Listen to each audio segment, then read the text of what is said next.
Agile project management feels like a new wave of project management, but actually it's been around for years. Today, we will dive into what Agile project management is and how it's used across organizations.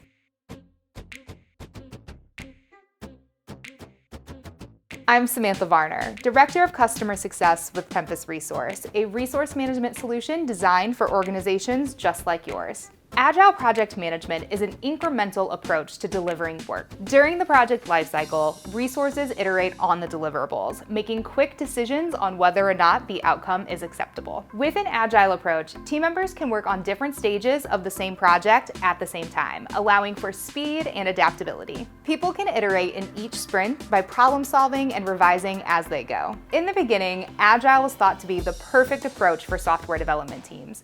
However, these days, both engineering teams, IT teams are all looking to adopt an Agile approach. Agile project management is a great way to get work done, and possibly even delivering better outcomes than you expect. To learn more about these project management concepts, visit prosymmetry.com today.